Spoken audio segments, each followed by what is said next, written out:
Welcome back, ladies and gentlemen. Sorry for the long delay. Cleave were having some issues getting their 5th member into the game, but alas, we're here. Team Tinkerino versus Team Cleave in our second match of the day for Starladder Season 10 European Coverage Day 5. I'm Zayori, joined remotely once again by PPD. Peter, what's the good word coming into this game, my man?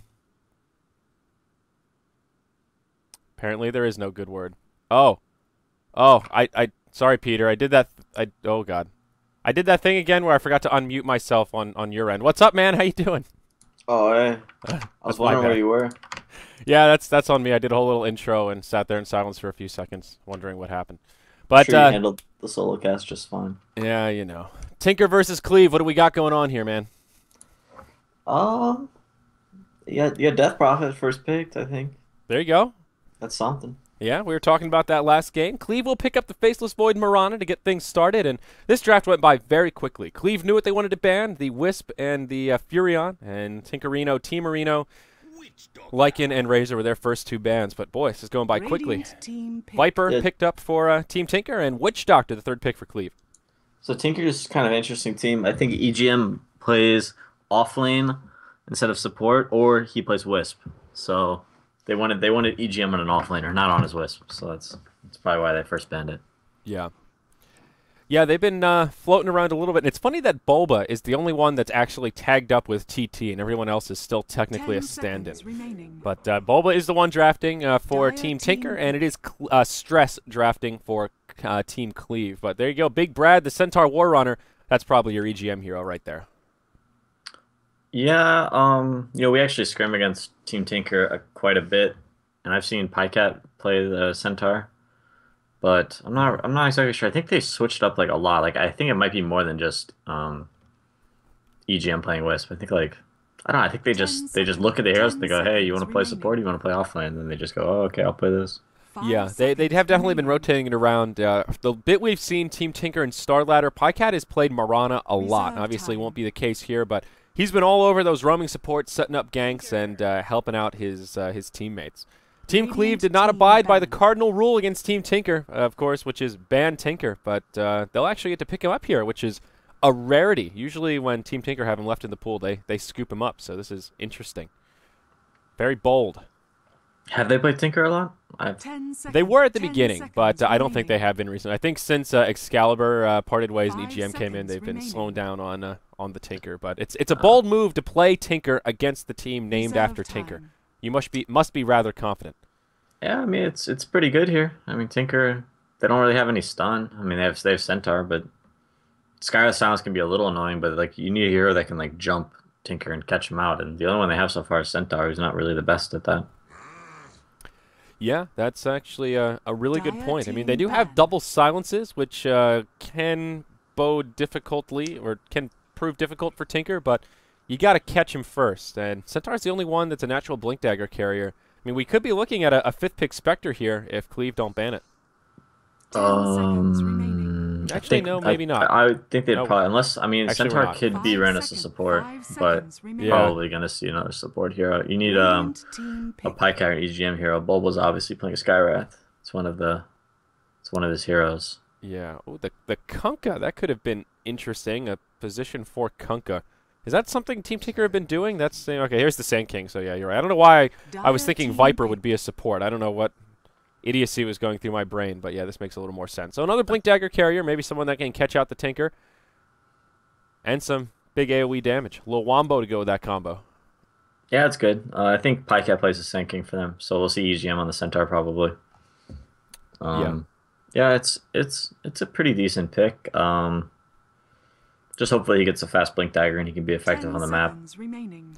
Yeah, and Team Cleave will need probably an offlaner here. Dire's side, not so likely Void will be headed to the offlane. Tide is available, could be a good option for them. Nice initiator, set the tone for Void to hop in. They've already got a nice bit of synergy around the Chronosphere, so another initiator / counter initiator could prove effective. And there you go, it is the Tide Hunter. Good call, good call. Woo. Get him sometimes. Sometimes you get them, sometimes you don't. Yeah. But this time you look good. Woo. Well, I like Tide Hunter. I'm glad that he has made a resurgence back onto the scene, especially on Dire offlane. it's his bread and butter. I'll stack up those Ancients, start throwing that anchor around, and he'll make some keen recovery even if he gets zoned out of the lane. What kind of anchor do you think he has before we load in? Ooh, that's a tough one. I don't know. I'm partial to the Squiddles offhand. That's really what I look for. I can handle the Blink Dagger. Bit of Boat is another good Tide cosmetic. Yeah, the bit of Boat. I like that one too. I have the Shark Hammer. Oh, yeah? Like the Hammerhead Shark one, and then I have the Pirate Flag. Oh, yeah, the Pirate Flag. That's another good one. A lot of people like the Anvil, and I'm not so keen on, not the Anvil, the little, what's it, the little bomb thing?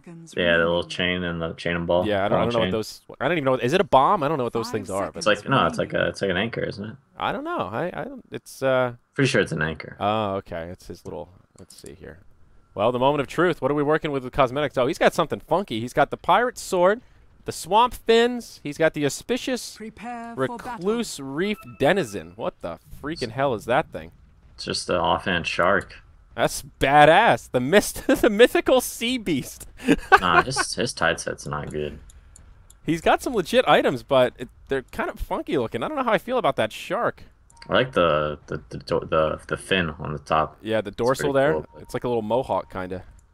I don't like the weapon setup here. Not a fan. Yeah. Yeah, you got to have cool cosmetics for Tide. Just the blank Tide looks too derpy with those big teeth. He's like a green ogre. But it will be a potential level 1 skirmish here, PPD. Cleave invading the jungle, and Team Tinker, they're ready to intercept. Pycat on the little Sand King. He will scout it out. Plenty of vision here, and he will scoot boot it back to safety. No arrow leveled quite yet on the Marana. Maybe looking for the opening. But nope, not even going to go for it. They will throw down a sentry right smack dab in the middle of the pole camp. And they'll also block out this medium camp here with another sentry. So they will slow down some of that jungle in action. Of course, that is counter to Pycat, who will be looking to stack and farm away in the jungle.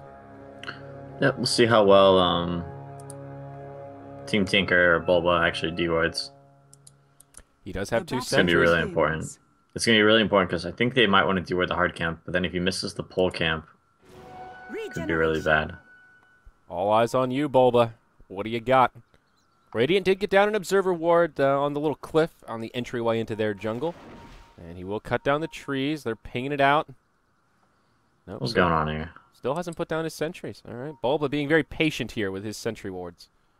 Well, Sing Sing totally missed his block, so I'm sure Void's going to have a happy time here. Yeah, Viper's so slow. It kind of sucks if you mess up just a little bit. There's no catching up. There's no redeeming quality there. So that's all right. So they realize both of the things are missing now. There's 1 sentry. That's gonna miss everything. And oh man, that's that sentry's like right in the sweet spot of completely missing both. This one will find the pole camp, but yeah, this hard camp. I called it a medium camp. That's actually a hard camp. It's not too bad. Will remain blocked. So yeah, I guess it's not too terrible, but it will slow down Sand King a little. Holy shit! His sentry actually blocks the fucking camp. Oh my goodness, Bulba! No. Oh my god! Oh, it's right on the edge of the box. Oh no, Bulba. Growing pains, man. The growing pains of being a support player. Yeah, that's unfortunate. That's. Oh, now he gets hit by an arrow too. Oh no, the cast comes in. Roger's wrapping around. They'll trap him in the trees. He eats one, but the cast hits him again. It's the first blood on Bulba. It's a double disaster. Oh my Lanta. They get a couple of stuns out though. Cleave on the back foot. They might make it a 1-for-1. Viper will punish it. So at least Sing Sing finds a kill out of it, but Bulba is not off to a good start this game. I'll tell you what. Tell you what? Yeah. Is that how you pronounce your what, or is that just... I don't know. I was just getting frisky with it. I've had too much caffeine already. Oh no, it's so early. I know. Got too excited about Team Tinkerino. You had a long day ahead of you. Oh, boy. Koikva, he's on the Death Prophet mid, doing pretty well against Stress's Tinker, actually more than doubling his CS, so he's off to the races so far. Tinker's actually not going for the March build here. 2 points in the laser and only 1 in the rocket, so it looks like Stress wants to be a little more aggressive. Maybe, It's a little better for laning against a ranged hero. Against melees, a lot of Tinkers will pick up early levels in March. And he'll probably go 2 points in March now at level 5. Yeah, well, we'll see. I guess that makes the most sense. The early points in March are just so great for being able to take out the Ancients, but already they're not being stacked up. And Cleave are actually doing this differently than I would have thought. Now it's Roger here in the off lane by himself. The 2 supports will rotate about, and they've just got a safe lane Tide. They've got Hakan up here just farming away on the Tide Hunter. I would have thought they'd put the Void up in the safe lane and just off lane the Tide here. Both are okay. I mean, their main carry is Tinker mid, so making sure that Tinker farms is the most important thing. Okay. Well, the supports did rotate over, but they didn't do much in the way of creating space. They will come back down and pressure Sing Sing off the lane. Sand King Yeah, I'm is not just, sure what they were doing. yeah, he's just hanging out. He's going to start the stacking. Has a double stack here. The one hard camp he has access to. No. Those steps in the right direction. Yeah, the Witch Doctor actually ported top and then just walked all the way bottom. I thought maybe he would just like start pulling or something, which probably would have been pretty good. I don't think Yeah, so. I don't know. I don't know what the deal with that rotation was. They don't have They have their pole camp. It's not blocked. There's only a lane ward down here in the top lane, so they could have taken some farm back or some lane control back from EGM. A difficult lane against Tide. He is getting out CS'd pretty heavily, that anchor smash, but at least EGM is finding a lot of experience, and that is kind of the name of the game with Centaur, just getting that level 6 and finding that global utility. Yep, so Pycat's just stacking up the hard camp that he has available, and he's going to need level 3. So maybe he'll go leech mid in order to clear it. Yep. Can't do it without that second point in Sandstorm. You can try, but it's painfully can, slow. Yeah, you can do it, but it definitely takes some time. It is the opposite of efficiency. Ooh, nice little rune denied there. Cheeky play from the Witch Doctor will deny the invisibility from old Skywrath. Is under attack.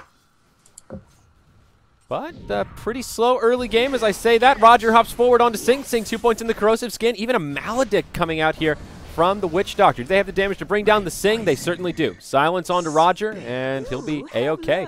Interesting to see the Witch Doctor with that early point in the curse, but proved successful and helped secure the kill. I'm not a fan of Curse, but I guess it kind of helped out with the kill there. Yeah, I've actually been playing a lot of Witch Doctor recently, and I'm a believer in the Voodoo Restoration, man. The sustain it puts out is just, it's absurd. It heals up so much, especially in the early levels. Yeah, it's good. Makes this squishy support super, super durable. He will take a stun from Pycat. Nice juke on the arrow. And now even the Skywrath throwing in a fair bit of damage. Time walk onto Pycat. He will have another Bro Strike in just a second, but can't get in position. Nice slow from Roger. Bash. Keep his buddy alive. Oh, man. He even has 2 points in the time lock, too. That's a little bit unlucky. I think if you would have got a bash there, Bulba would have been dead. Yeah, bash wouldn't. Whoa, Witch Doctor. That must have been intentional. Yeah, he bought a bunch of trip to the well. Okay, yeah, there you go. Holy shit. Void is in. Oh, yeah, he sure is. And Centaur pops the ultimate. Now they'll go hard onto Roger. He wants Bulba, but he won't be able to find it. Sing slowing him down with those poison attacks. Bulba, be careful, buddy. Roger wants this. Oh my. If he would have bashed, I would have laughed so far. That would have been so funny. That was a little close for comfort. Bulba is just rolling the dice today, left and right. Whew. Well, they will secure the kill on the Void, though. He does get punished for his hyper-aggression, and Sing will just go back to farming. So Viper is actually doing pretty well. He's now level 5, and he is out-farming the Faceless Void. So he's in pretty good shape and putting those extra points in Corrosive Skin. Actually, he does grab his 5th point in Poison Attack, but pretty well-rounded Viper build here. Yeah, I'm not sure it's really the best game for Viper. Viper's kind of good against, like, Void, and that's kind of it. Like, yeah, I like to pick Viper when there's a lot of magic damage on the enemy team, so you can really take advantage of the corrosive skin. But I mean, really, the only thing of the magic damage they have is Void's bash, and then maybe the eventual Maelstrom that I'll get. And they have, like, I guess Tinker rockets, and then Ravage. Yeah, but that's like, I mean, you use Ravage for the stun, not for the damage. Yeah, They have a lot of physical damage on Cleave, which I think will be really good for them to put down the Viper. yeah, that's a good point. Even the Witch Doctor ultimate, all that physical damage bodes quite well against the venomous bird. Quakefa's crushing though. He's 45 CS. Compared to the 20 of Tinker, holy Toledo, this lane went really lopsided on us. Tinker is now level 6. He has those 2 points in March, but will go back for that 2nd point in Missile. So he's got the 2-2-2 build and still no Ancient stack. So that'll prove difficult for him. He doesn't have anything to retreat to find that recovery farm. Oh boy, down bottom. Yeah, Marana falls. Sing Sing picking up solo kills here. Oh man. It's a 1v3 and he's just finding kills. Things are falling apart for Team Cleave right now. Yeah, stress is he's struggling, and there is a potential gank coming here. Maybe just looking for a courier pickoff. Pycat and Bulba inbound. Courier will take a pretty good path on the other side of the lane, and they don't have the movement speed to get over to it. They will just be patient here, and now they will commence the wraparound. And old Tinkerino himself in big trouble. Takes a silence. There's the Burrow Strike, an easy kill. Quakefa snipes the last hit with a Crypt Swarm. That now pushes him to level 8, and his farm is looking damn scary. Yeah, I'm not sure what Cleave was trying to do here. I think they just wanted to sit in their lanes and farm for a bit. Um, but their support duo is really poor. Like it's really hard to set up ganks with a Witch Doctor and a Mirana. Like the cask stun isn't long enough to like set up an arrow. But well, they will throw a Chrono in the top lane, Maledict, Arrow, and EGM may still survive. He gets a turnaround kill on the Void. Well played with the double edge and makes it a 1-for-1. Oh, Roger. You see the pings? Yep. Those were like rage pings because he went and put him to arrow the centaur, but he didn't have an angle, so like Void was like pinging the angle that he would have, or that he could have had. Yeah. Oh, he didn't even chuck it. I thought I guess he canceled the animation. I thought I saw him throw the arrow. There was a creep like right in front of him. Like it was a really bad like It was like no good angle for Protom to like get an arrow. Yeah. Well, that's unfortunate. As soon as it looks like Cleave are making good rotation, I mean, Tinker already with a 3,000 gold and experience lead, only 9 minutes into this game. Sing Sing well on his way to his mech. He's working on the headdress, actually has it complete, and already another 1,000 gold. So not too far off that recipe. Has enough for the buckler, which he'll throw on the courier once he gets access to it. Stress will now put those additional points and march the machine, so he will commence the marching here in the mid lane. Still no ancient stacking. And, like, not just the Tinker, but a Tinker and a Tide. Is there any reason that Cleave should not be stacking their ancients right now? I mean, they're just trying to get other things done on the map right now, so they feel like they don't have the time to dedicate, support or a core to do that.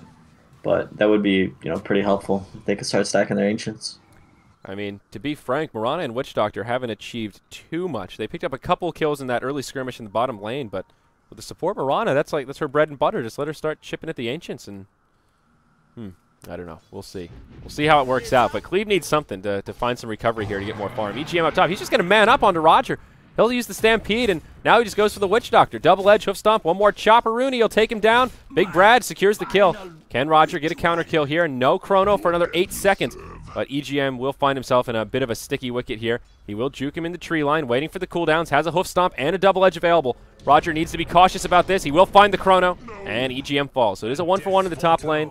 And I think that's a slightly better exchange for Cleave as Void gets a solo kill with all that experience. It's a good play by Roger. He kind of counted the Centaur around. Yep. But the voodoo, you could see right there if the Witch Doctor had the voodoo restoration. I don't think either of them would be even close to dying. Yeah, that's a fair point as well. Stress with a double damage rune walks towards the top lane, looking to set something up onto Bulba. But not sure how successful this will be, and he'll end up just having to walk back towards mid lane. Fortunately for him, he's got this train of creeps chasing him down. It's a bonus farm. Yeah, I guess so. But it also makes Quickfoot feel a lot more safe in the mid lane. He knows exactly where Tinker is, pops the ultimate, and just starts going hard on this tower. Haven't seen a Ravage yet. Would be nice if they could secure a kill with the Ravage. Yeah, well, speak of the devil, down bottom, Sing Sing laying in the auto attacks, and now Tide will just walk back to safety. But the scariest part, perhaps, is this Pycat. He has himself the Blink Dagger just about at the 10-minute mark. He is 1-0-2 and found a lot of space to farm in the jungle, and now he is ready to fight. Level 7, has the epicenter. Here we go. Oh, Tide. He'll try and TP out. There's the stun from Pycat, and I don't think he'll get the Ravage off. Never mind. He throws it, but Ravage. To what avail? None. Well, there you go. There's your Ravage, PPD. Got your tower defended. Tower defended. Yes, indeed. Tinkerino is getting pretty close to his BOT. Stress has found a little bit of recovery farm here. Oh, up top, Roger takes a silence. There's the stun, the double edge. They've got the damage, and that's a dead, faceless motherfucker. No backtrack. He is not even a value point. Oh my Everybody Lanta. knows 10% backtrack is basically 50% backtrack. Dude, that ability is so ridiculous. I don't know. I'm surprised I not even see a value point. I mean, it's worth leveling up, but it's a 10%. His skill build is definitely not correct. Yeah, it's funky. For our viewers at home, don't copy what this Void is doing.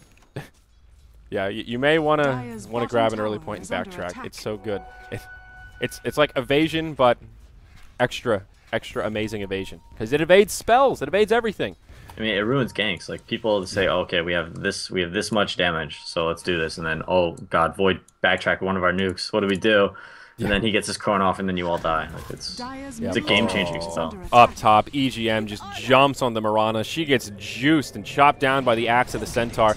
Mid lane, tower does get denied. Well played by Roger. Qualifier manages to get off his Yules. Out comes the Chrono, but where's the damage? Okay, there it is. Go. There's the damage. Yep, he's got the Death Ward, and out comes Stress. We'll finish him off with one laser to the face. Qualifier takes a tumble.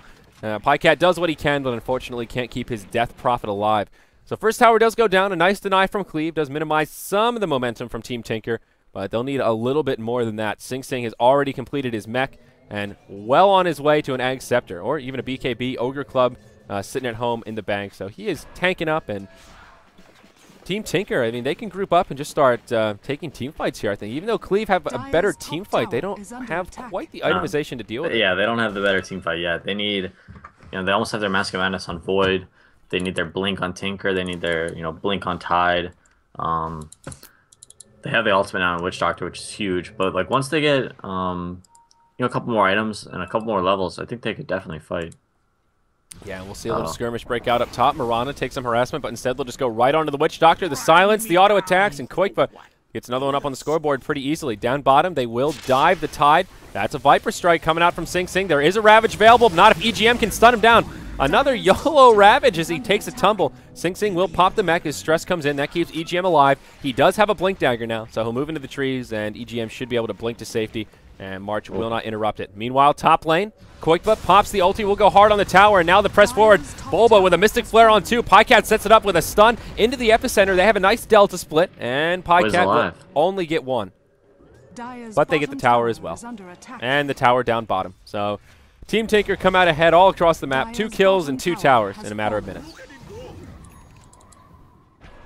Yeah, they really shouldn't be contesting the lanes when they don't have their ultimates ready. Like, they used Ravage bottom, they kind of wasted it, and they didn't have Chrono either. So they just need to be smarter about when they can team fight and when they need to just farm the map. Yeah, I think the Ravages have been the real weak point here. It's one thing if you're going to Ravage and die to set up for some follow-up, but both these Ravages have been, oh no, I'm dead, I better Ravage, and then the follow-up just isn't there, and then that cripples the potential aggression they can put out because they don't have their huge stun. And now again, they'll dive onto the Tide Hunter, the Kraken Shell helping him out, but Sing Sing just does too much damage. Tinker will TP in, but to what avail? EGM again moves into the trees, will be able to blink back to safety. The March just isn't interrupting, and meanwhile in the mid lane, Faceless Void gets picked off again. The double silence from the Death Prophet as well as the, well, it's actually just a Singleton silence. Quickfire hasn't leveled it up yet, so really just Bulba's silence enough to lock Void in place, and they just keep picking him off left and right. Oh boy. Yeah, it's, I'm not sure. Like, I'm not sure. They just need a big team fight, but they're having, like, Team Tinker is just not letting them have, like, the 5-on-5 team fight. They're just doing these little 2-3-man ganks all over the map and keeping Cleave spread pretty thin. Yeah. And it's basically just the Tinker who has a baseline of farm, and he's number 4 overall in net worth, and about half of the leading farmers of Team Tinker. Other than that, there's just not much gold to go around. Pycat hiding in the trees, looking for an opening perhaps. Doesn't have the ultimate, so solo kill potential not quite there. But commencing the net style as he takes it easy. Oh, they see the courier fly over. They ping him out. They know Pycat's hiding in the trees. Marana thinking about the arrow. Oh, hesitates just too much, and Pycat blinks to safety. But right into a Chronosphere. Roger will drop the hammer, but he just doesn't have any damage. There's the Death Ward off to the side. Pycat with a nice Sandstorm there. Stampede as well. He will be able to walk back to safety. Quickbow around the backside. Double damage rune on. Ultimate available. He will not engage. So there you go. Kind of a wasted Chrono. It was a good setup, but Team Tinker there with the team support.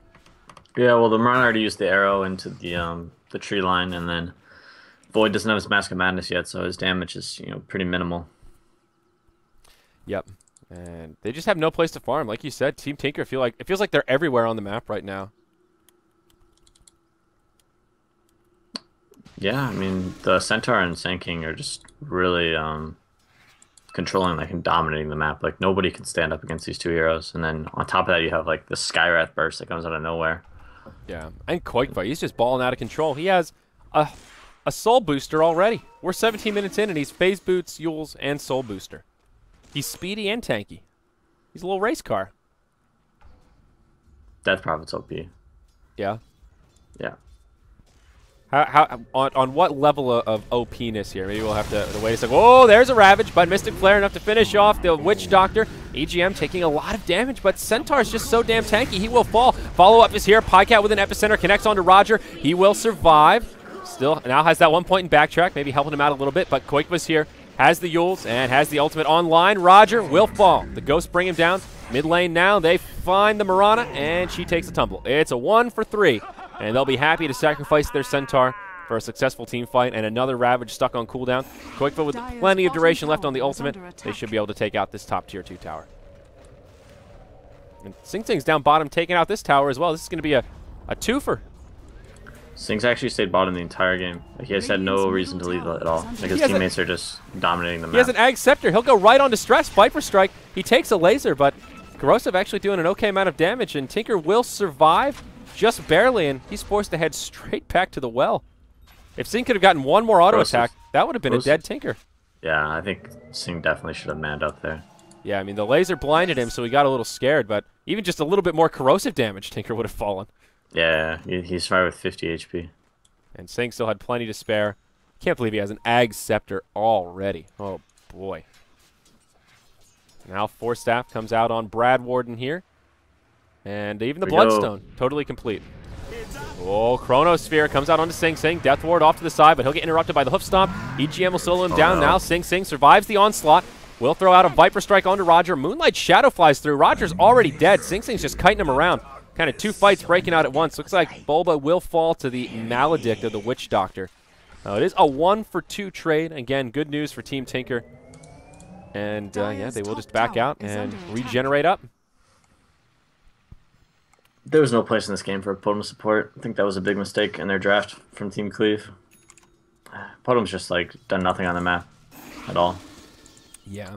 I don't think it's his fault. I just don't think there's much he can really do this game. Yeah. Like the only setup they really have is Chrono or maybe Ravage. Yeah. The support Mirana, just you have to get a lot done. You have to find kills early on and grab momentum. If you don't find those kills, you just so quickly fall off. Koikva in the mid lane will get a tower kill. He gets a Maledict curse on him, and that could prove the end of him as the ghosts are flying through, but he's just too speedy. They can't catch up to him. Hakan taking a lot of damage, and he does have a Blink Dagger now, as well as a Ravage coming up, but won't be able to find it. Pycat connects with a stun on Distress. The Rockets almost finish off Koikva, but he will survive. EGM flying forward, does have a Hoof Stomp, double-edge combo ready. There's your Ravage on 2. EGM and Pycat in a bit of a sticky situation. Centaur falls. Pycat will get off a stun before he gets picked off as well. A lot of damage onto Team Cleave, but they just can't finish him off. If only Sing Sing was there, but he's still farming away in the bottom lane, and oh, he's picked up a Shadow Amulet. All right, Shadowblade Viper. It's happening. Yeah, third item, no less. Maybe they'll set the trap outside the Roche Pit. I'm pretty sure he knows this game is Super 1. I think so, too. Sing's a smart guy. I have confidence. 20,000 gold, 15,000 experience, and about 20 minutes of gameplay. That's usually a pretty good indicator. One outer tower remaining, and Sing's just about to finish it off. He will take a laser, but we'll be able to get the last hit on the tower. No deny for you, Mr. Tinker. In comes the Tidehunter. Okay, uses his Shadow Amulet. Still gets hit by an arrow, but they've got no detection. They ping him out, but there's the Viper Strike on Mirana. He knows she leapt forward, and she has no escape route. Sing will just man up on her, and she will actually live. But no, the Shadow Amulet pops the Chrono just for Sing. In comes Bulba. That'll finish off Stress as he gets silenced. The Viper will fall. Bulba taking some damage, and in comes Pycat with the follow-up damage. That's the epicenter. He gets the kill onto the Faceless Void. Now Hakan in big trouble. The Tidehunter's tanky, but not tanky enough. Force Staff forward. EGM will hoof stomp him down, clippity-clop, and gives him the hooves. Oh, Pycat, he's getting gully here. He wants this. He wants some vengeance on this non-voodoo restoration Witch Doctor. He'll chase him across the world, and, well, they may still find a kill. Witch Doctor trying to fog him. He may juke it. Bulba pops a smoke. That was a detection smoke to make sure that the Witch Doctor was still near. Okay, all right. And I dig. I haven't seen it that often, but I like it. Well, top tier 3 tower falls. EGM, some zoning action here. Jukes the arrow. Oh, this poor Potom just can't catch a break. And top lane of Rax in big trouble. Melee Rax will go down to the Wrath of the Ghosts. Koikva is level 16, so this ultimate super, super potent for only 22 minutes into this game. Oh, man. It's pretty ridiculous how farmed Koikva is. Not only in gold, but level 16 at 22 minutes is ridiculous. I mean, he's kind of had free reign the entire game. He has like 1 death, and other than that, he's just been... His hero farms incredibly fast, and moves incredibly fast, and kills towers incredibly fast. Oh, so. Witch Doctor. He'll walk right into the danger zone. Well, this is a bit of a massacre here, PPD. This is definitely a massacre, but Team Tinker played well, and we'll get to see them play next against Navi, right? Yep, they're just getting warmed up here. The big Kahuna's up next. Warm-up game, first game of the day. Yeah. Tinker, he gets his Blink Dagger, so that's something. Gets his first big item 22 minutes in after the BOTs. Stress doing what he can. But only so much you can do here. DP ult should be cooling down soon. Yeah, about 20 seconds. And they'll just press forward into the base. No reason for Team Tinker to let up. Just waiting on DP ultimate, I think. Yep. Dat cooldown. Oh, Moonlight Shadow. Big Ravage incoming. Uh-oh. They'll get carried away. Is there a gem out for the Radiant? Nope. And who do they go on? It's EGM. There's the Ravage. Connects on 2. Bulba, maybe the first to fall. Pycat's caught inside of the Chrono, but there's the Yules. Ghost comes out, and Roger, he's in trouble. He'll take the silence from Koikba, and it's a 1-for-1. Void for Skywrath to start off this fight. Around the backside, EGM just kiting them into Timbuktu, and he'll survive. Tide still wants to go for it, but just space creation right here as Koikba heads straight for the base. Ghost's online. He'll start chipping at the tier 3. Dire's middle tower is under attack. Oh, Pycat finds the Mirana, blinks forward, and that's an easy stun. There is a pounce available, pardon me, a leap available, but yeah, she'll get silenced. And Witch Doctor just says, "See ya, guys. I'm done. I don't want to play anymore." Well, GG. All right. Well played, Cleave. Noble effort, but Team Tinker. Rares were not lost in this match. Oh, you bet on Tinker? I didn't. I lost some rares. I bet on. Actually, this one might have been one-sided enough that even if you win, you still have to roll the dice to see if you get a reward. Yeah, it was a 90-10 split. So if you bet on Tinker, you had to put a lot of rares down even just to get a return. Cleave 90-10. For Tinker, the return is if you bet 1 rare, you get 0.1 back. So actually, you could have lost rares by betting on Tinker that game. Oh boy. But another quick one, so we will have another long break here, guys. I know. Why don't you just start the games faster? Because we have a schedule to adhere to, folks. This is Starladder. This is not Anarchy. We have structure. We have a schedule. And we're going to have to wait another 30 minutes. But you need to stick around. Tinker versus Na'Vi. Our big match of the day is coming up next. And that's anyone's game for the taking. It's about a 50-50 split on the bets right now, so things will get interesting. I'm Zyori, solo in the studio, joined remotely by Evil Geniuses, PPD. Peter, any closing thoughts about that match? I hope Team Tinker is ready to take on the Red Hot Na'Vi. All right, yeah. Red Hot Na'Vi is a good way to put it, as they have been on fire recently, winning all those games. So we'll have a break, some music coming your way, guys. Hang around, because more Starladder EU continues after this.